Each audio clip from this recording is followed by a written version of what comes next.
Today's podcast is brought to you by Kentucky Farm Bureau Insurance. If your property gets damaged by a storm, it's nice to know there's a Kentucky Farm Bureau insurance agent in your hometown who's committed to making things right. Rain or shine, you can count on the great coverage and personal service you expect from Kentucky's insurance company. To request a free quote, find your local KFB insurance agent at mykfbagent.com. Kentucky Farm Bureau, big on commitment. All right. Hey, Matt, how's it going? It's going well. We have a great guest today, and I'm looking forward to it.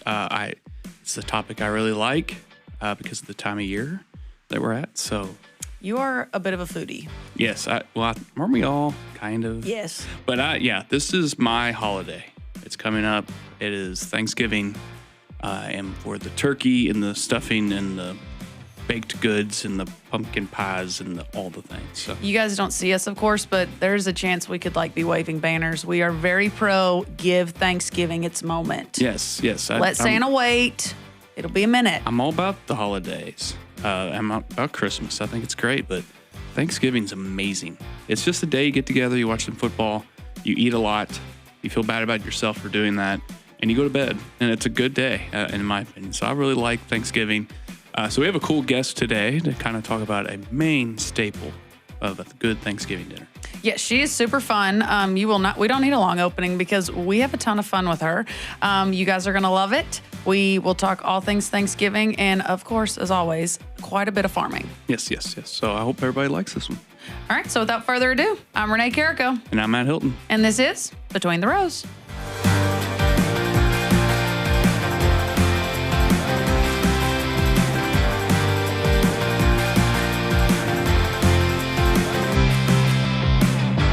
All right. Hey, Matt, how's it going? It's going well. We have a great guest today. Came all the way here to join us in our podcast studio to record a great podcast today. I'm really excited. Yeah, welcome to the studio. Thank you.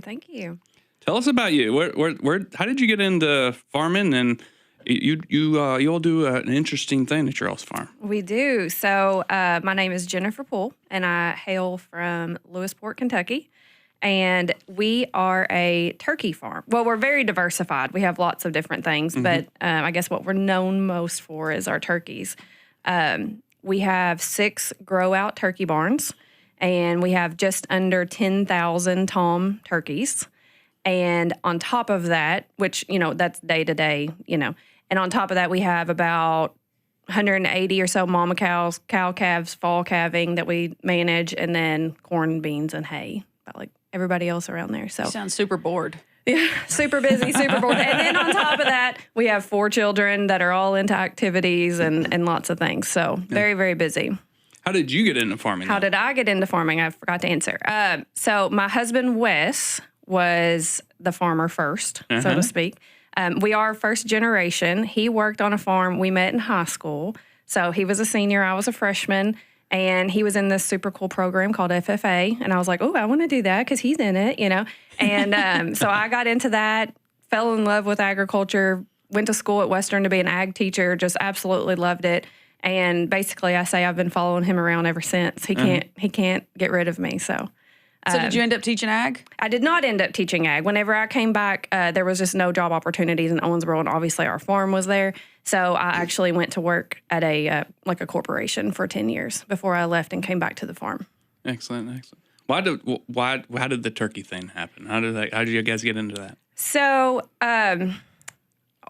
we always say we were in the right place at the wrong time. We kind of crashed some meetings. No, we were in the Kentucky Farm Bureau Young Farmer Group, or Wes was. I was very pregnant and with little babies, so he was in the group, and he actually was. They would meet and then they would go to dinner, and a couple of the guys from the west end of town started talking about this opportunity that they had heard about with Farbest Farms, which is in southern Indiana, and that they were going to build a brooding hub.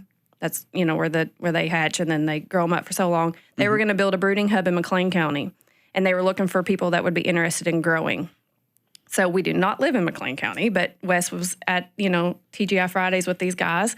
And so he took it upon himself to call Farbest and say, hey, we live just south of the new Natcher Bridge, I think is what they call it in Maceo, and we're very interested in raising turkeys.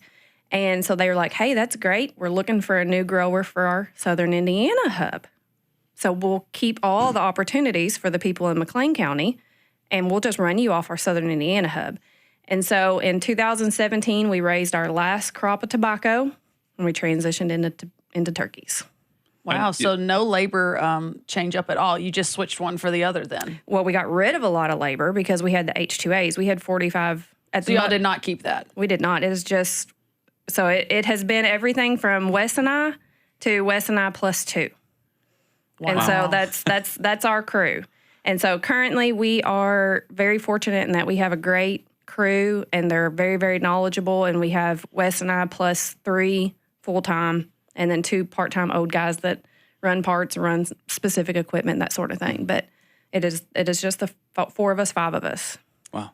So we had, in October, we had Michael Cochran from Hardin County that talked pork production. Mm-hmm. And so I think it is very interesting. I am from Western Kentucky originally, but being in Central Kentucky, I don't realize how many people don't understand kind of the integrator perspective when it comes to the poultry world and the pork world. So give a little feedback of, how do you get started building the houses? Who owns the birds? Kind of give that overview for those that are very unfamiliar, because your area of the state is like the mecca of all things poultry. Yes. So I'm sure everyone in that area feels like they get it. But for those across the state, what's kind of the vibe? How does that work? Well, so I actually contacted our integrator, our flock supervisor today, and asked him exactly how many growers were in the state of Kentucky. There's 13 turkey growers. Wow. That's it. And they're all out of the McLean County hub plus us. And so there is one guy in Hallsville that broods his own birds, but so he's kind of to the side. But yeah, that's it. It's all centralized right up there. So basically we have an integrator and it's all Farbest Farms. And they make all of the turkey for Farbest goes to make boar's head deli meat. Okay. And so anything that's not boar's head from the breast meat will go onto the open market and go every which way, but that is their big consumer. And so basically we get a contract with Farbest and we build the barns, we host the birds. Mm-hmm. So we own the barns, we own the land, all of the things, that is us, and we simply host their birds and sell them back to them. Okay. So we have the birds come in, they're about 5 weeks old, and then they sell when they're about 19 weeks old. So we get about 3 1/4 flocks a year. So every 4 years, I guess you get 4 flocks. And we're actually in a 4-year flock this year. We sold in January, and we're selling November 24th. So we will sell birds November 24th and get them back first week of December or so. Okay, so you talk weeks and age of the birds, give pounds, because I think that's a big difference. This sounds so silly. I did not realize how much bigger a turkey was than a broiler. I have friends that have broilers, and so I was like, like a turkey barn's not that big of a difference. They are large. They are large and in charge. They are, so my husband laughs at me all the time because when we first got them, I was like terrified. I mean, I was pregnant, super emotional. I was pregnant. I feel like I've been saying I've been pregnant the whole time. But 4 kids, that is a lot of time you were pregnant. That's kind of what it is. Yeah. But I was terrified to go in the barns because so when we sell birds, we average about 45 pounds. And they're all toms. And they're all at like the height of sexual maturity. So they're very aggressive. They're very curious. They are in your business. They are right up on you the entire time. And I recently started a Facebook page for Poole Farms, and I've been videoing in the barns because people don't know. The feedback that I have gotten from that page of people like, show more, like that is so, you're right, people just don't know. Uh-huh. And so it is, they will follow you, they will jump on you, they will, scratch you, they will everything. But the more aggressive, I don't want to say the more aggressive, but that's a sign of a happy bird, and a happy bird is a healthy bird. And so that's the goal. We want to try to raise happy, healthy birds because it makes us the most money, and it is good on everybody and the birds. Mm-hmm. Yeah, so they were a young farm family years ago. Mm-hmm. And I remember, I had been in like a chicken big barn, and mm-hmm. I go in that thing, it was intimidating almost. There were so many of them, and they were big, and it was a different experience for sure. And you're right, that like get up on you, they like get right up, and I've got a camera, and they probably were really like, what is this thing? It was. I remember that experience. It was definitely different than a lot of the things that I'd already seen at that point. Well, Wes just participated, during COVID, participated in the Kentucky Ag Leadership Program with UK, and he brought his classmates down to go tour the barns. And I'm going to throw out to Jennifer Tucker from Bowling Green. She calls them the devil's birds. I mean, she is like, we walked through there and she was just like, I can't do it. I can't do it. I mean, it was funny to watch at the time. But we host like some high school groups. Jessamine County High School just came out and walked some kids through. And I mean, it's just, I love to share it, because it is something that not everybody gets to see. Mm-hmm. I think I have always thought people don't understand biosecurity, and I think people think we're hiding something, and we're really hiding the animals from potential It's for the disease. birds. It's for health. And so, but the closed off and the signs at the end of the road that tell you, hey, stay this many feet back. Please don't turn up this drive unless you are X, Y, and Z admittance. What those signs, I think people think, oh, what are they doing back there? So I applaud you for doing the videos because I did an internship and I felt like I grew up with hogs, but the more biosecurity needed, the less barns you can get in a week. Yes. So, and you can't have just a bunch of kids that have hogs at home go into your barns. And so my friends with poultry, we say the same thing. They were like, it's so hard to explain this to people because you can't just bring group after group after group in. You have to be very cautious and very cognizant, and you have to work with your flock supervisor, which explain that piece a little bit because I don't think people truly understand it. You guys it's like having an agronomist for a crop farmer. I mean, absolutely, yeah. So our flock supervisor is fantastic. He comes in about once a week, sometimes more. Anytime we need him, he comes down. But basically, he helps us monitor the health of the birds, make sure that we do a biosecurity audit. You spoke about biosecurity. It's a huge deal. We have certain ways we enter the barns, certain doors we don't use. They're exit only, and it's all for the birds' health. And but our flock supervisor, his name's Dan right now. Shout out to Dan. He's fantastic. He anytime any of our birds are sick, he's the person we go through to get to the vet to get any kind of antibiotics that are necessary.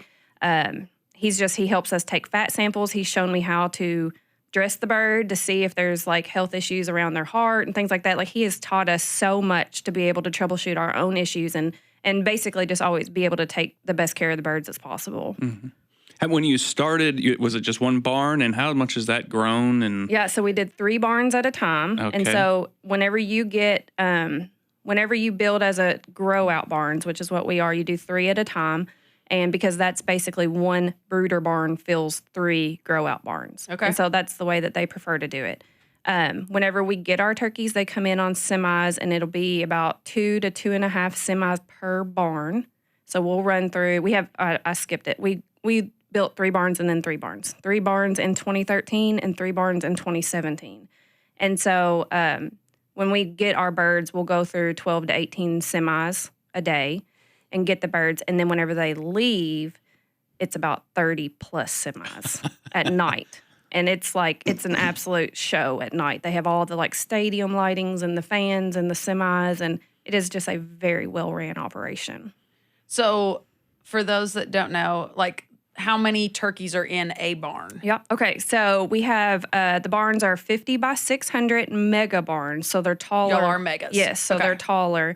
And they place roughly 9,400 birds per barn.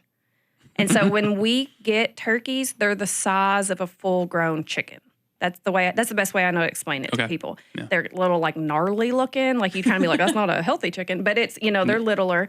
And then whenever we sell at about 19 to 20 weeks, they'll be about 45 pounds. They're solid white, very, you can tell again how healthy they are by as white and fluffy. And they'll puff up about like a wild turkey when you kind of approach them. And they have blue heads, red around their necks. They're just very beautiful birds once they get that big. Yeah, I mean, that's what I'm talking about.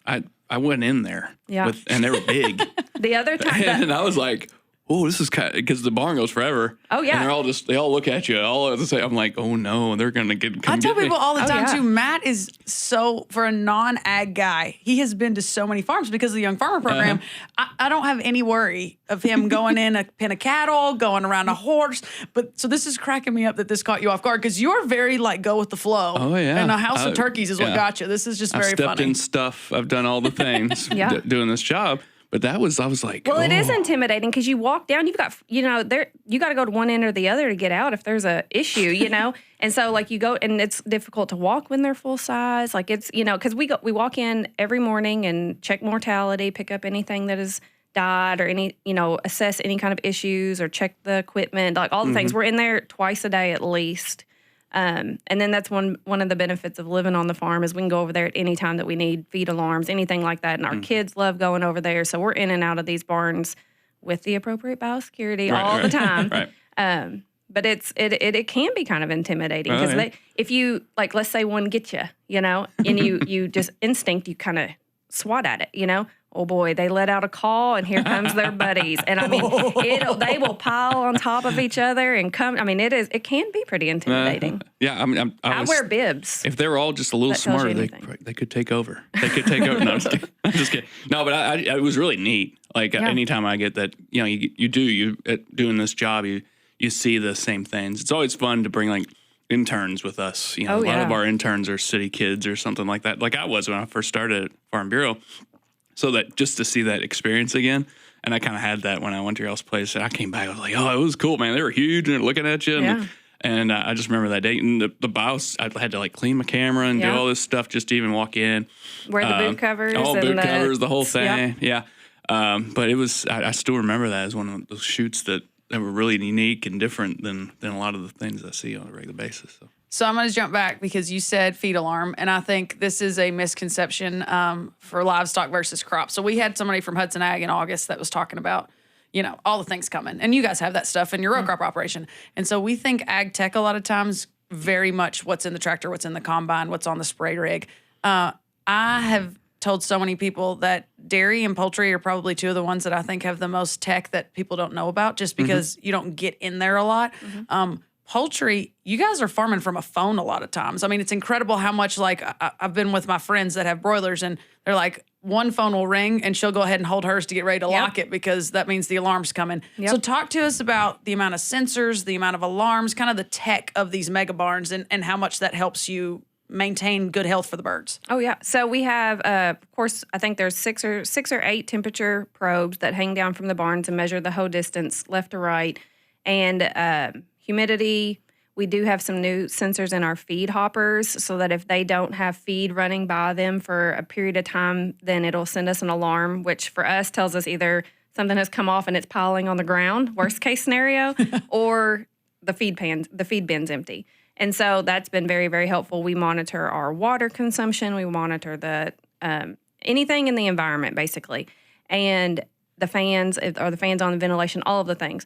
But you're right, they do go to a central product called a ROTM, and we have a computer in one of our control barns, and it'll call Wes first, then it'll call me, then it'll call our hired hand, Dwayne, and if we don't answer, it repeats again. And basically, there's just, dial 1 to silence it, dial 2, that sort of thing. And we know which ones we need to respond to immediately. We know which ones can wait till we get home from wherever we're at. And you're right, we can get out on our phone at any time and see what the environment is in all of the houses. We know that, like, let's say we might be able to tell that we have some sick birds if the water consumption's going down. And there's just certain things that you can trend doing it long enough that like, oh, the feed must be out because the water consumption's down, or vice versa. And so that you're right, we can monitor all of that from our phone. That's cool. I just think you guys can be better farmers by having this. And I think people think if you have it on your phone, you have no need to be in there.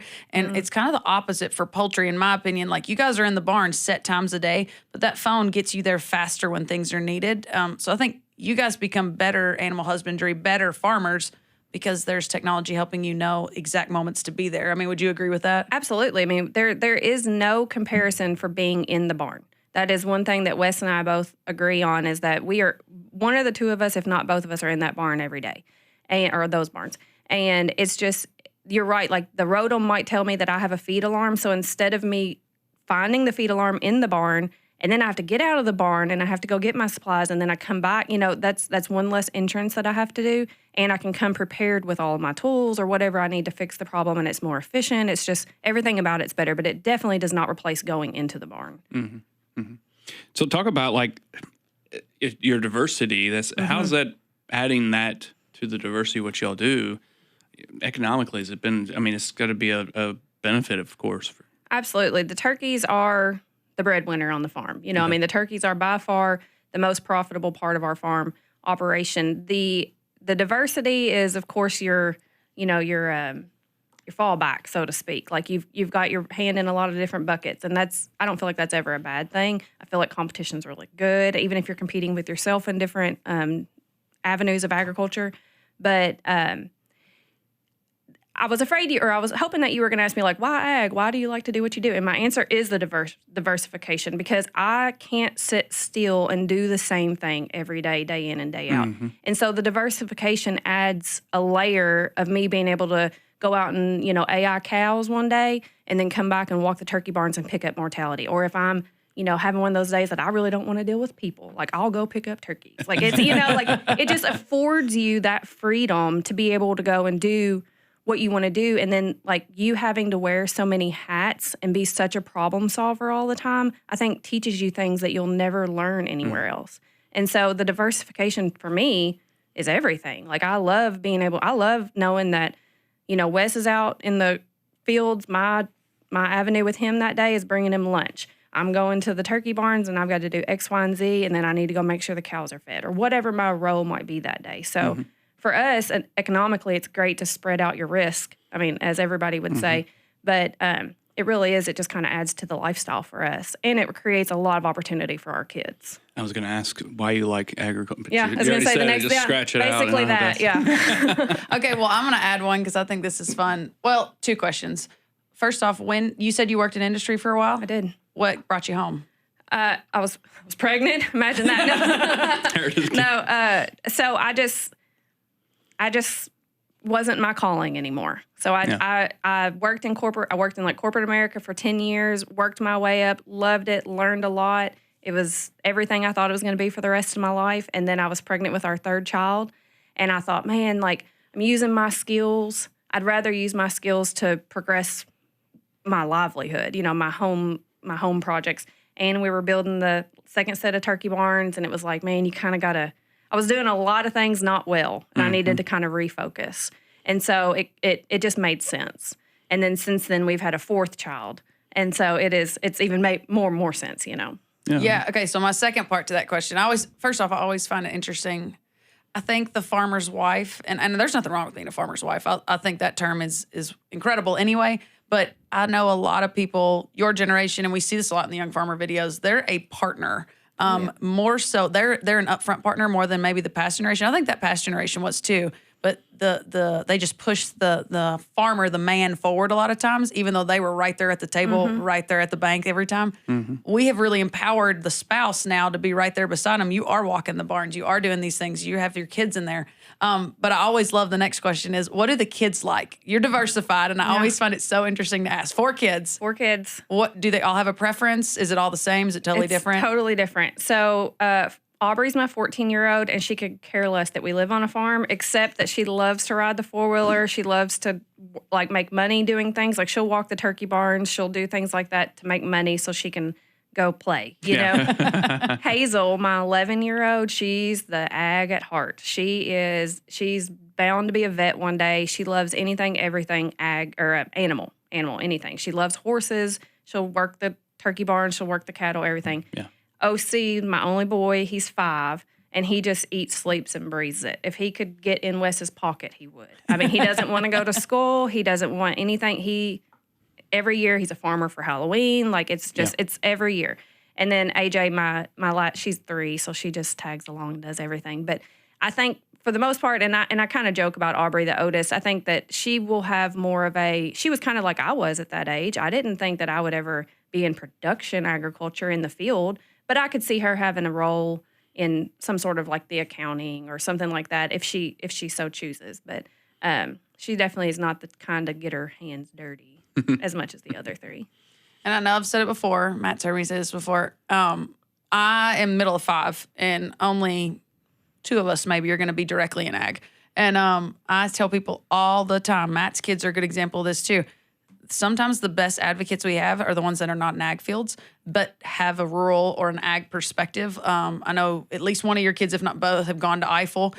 they grew up in Louisville, that's still their dad works at Farm Bureau. They understand agriculture. My sister is a social worker and works in nonprofit. We could not be more different if we tried. Yeah. But she is in groups of people that say things that she is able to contradict and give them factual information that they don't expect that from her. Yeah. And I said, those people would never ask me that. I'm never in the room with those kind of people. So she just gets different groups. And I always say, sometimes the ag kid that doesn't stay ag is the best advocate we have out in the world. I couldn't agree with that more. There's been multiple times that my daughter Aubrey will come. She came home one time, the 14-year-old, she came home one time and said that they said at school today that turkeys can't fly. And I told them, yes, they can. I mean, she was, she was very proud of the fact that she knew that turkeys could fly if they needed to. And so, but I want to come back to what you were saying about the farm wife real fast, is I think that one of the reasons why it's come more to the forefront is because labor is such a huge issue. And I think that they, the husband will turn and be like, well, you know the most about it outside of somebody else, so you need to come and do X, Y, and Z. And it's worked out well for us. And I know a lot of other people in my area that are husband and wife partners, and they have taken on a much more front row. I have a best friend of mine who drove the combine for her husband this year. That's a big role, Mm-hmm. and it's mainly driven by he couldn't find any other help. Mm-hmm. But, I mean, she killed it. I mean, she did a great job, so. That's funny you say that. Somebody said that one time. They said, it's never that we've been unwilling. It's that we have filled the gap, and the gap has been bring the food, haul the kids to the field, change the hats. Get the farmhand from point A to point B. That's been the need, and now the need has changed. So we're willing. We just, the need changed, so now we're here. Yeah. Yeah, that's a very good point. So what is the growing season for you all? I mean, obviously, we're doing this because Thanksgiving's coming up. Mm-hmm. So when is your all's growing? It's all the time, it's all right? The time. Right. Yep. And then your all's turkeys won't be Thanksgiving turkeys? Yep. Talk about that. You're right. So our turkeys will not be Thanksgiving turkeys. Uh-huh. If you were to have one of our turkeys for your Thanksgiving turkey, it might not fit in your oven because they are huge, huge toms. The turkeys, my understanding is the turkeys that you eat for Thanksgiving are hens, and they're, smaller. But no, our turkeys, they are year-round. It's another great point of the diversification. We have winter work for our employees. Right. And but no, we go year-round with the turkeys. Cattle's year-round, as you know. Crops are normal season. We do hay and haylage, so we feed out hay all winter, and so there's something all the time. Yeah, yeah. So what's different to like raising chickens or something like? Is there anything dramatically unique other than just their size? Is there something different that people would? Not that I know of. I know that I don't know a lot about the chicken industry. I know Daniel Hayden, Out My Way, could definitely answer that question. But my understanding is that they have like a tiered payout schedule or something, or maybe that there's some differences in the way that they're paid. So y'all aren't competition based when you get paid? No, we get paid by the pound based on how efficient we are with the feed that they provide. That is different. Yeah. And so basically you asked earlier about like who pays for what and who owns what. They provide the feed, and it is our job to be as efficient as possible with their feed. And so the more efficient we are, the higher price per pound we get when we sell those birds to the company. So I guess based on y'all's faces, that's different than chicken barns. Yeah. And then I think that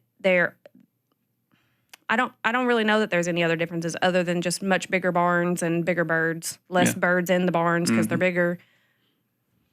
Good question. I'm thinking diversity, sorry, and so I'm pausing trying to think how to ask this.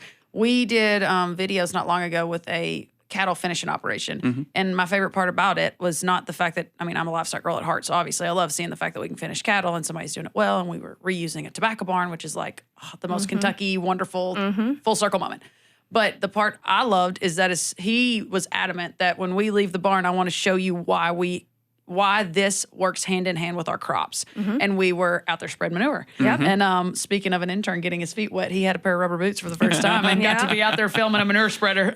He jumped right in. Yeah. We'll just say that, Yeah. But so talk to us about that part when it comes to the litter, the bedding, and explain how the diversification, yes, they compete against each other, but there's a lot of times they work hand in hand, correct? Oh yeah. So we sell our litter and we use our litter ourselves.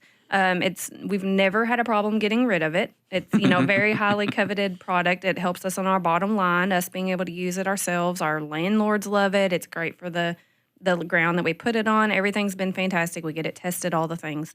So that's, a use and a profit that you weren't necessarily, it's like a secondary profit.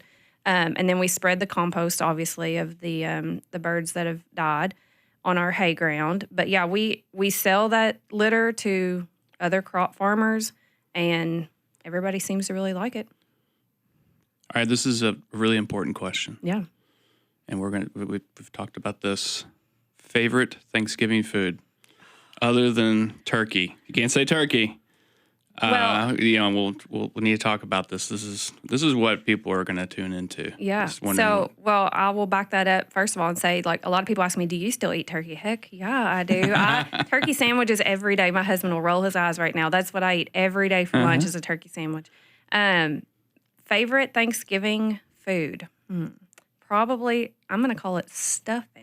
Stuffing. Mm-hmm. Yes, because I have some Indiana friends that call it dressing. And so it is stuffing, but good stuffing. Yeah. Like the mushy kind, Yeah, do you put Christmas lights up before Thanksgiving? Are you one of these people? Absolutely not. Okay, yeah, because I can only handle one holiday at a time. The weekend after is the turning point. Like Friday, we're watching football. Saturday, if you want to avoid them and you start getting your stuff out because you don't hang out with your husband while he's yelling at the TV, go pull your Christmas stuff out. Right, Yeah. It's great. I love Thanksgiving, and it makes me so mad when I see a tree going up. I'm like, y'all.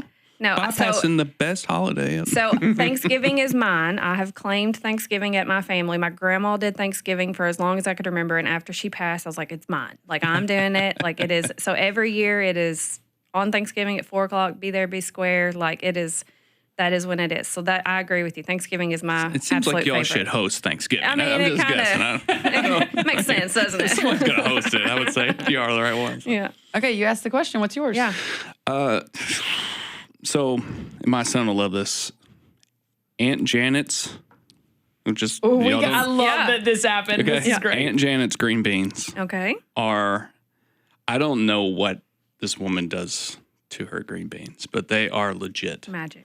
And he likes them so much, my son, that she makes a second crock pot because she knows he's going to almost eat a crock pot by himself at Thanksgiving. Okay, did you know people from, we'll just say the Mason-Dixon line is the Ohio River in case anyone wants to argue that with me. But anyway, you go north of that river, people don't know how to cook green beans. No. I didn't know that.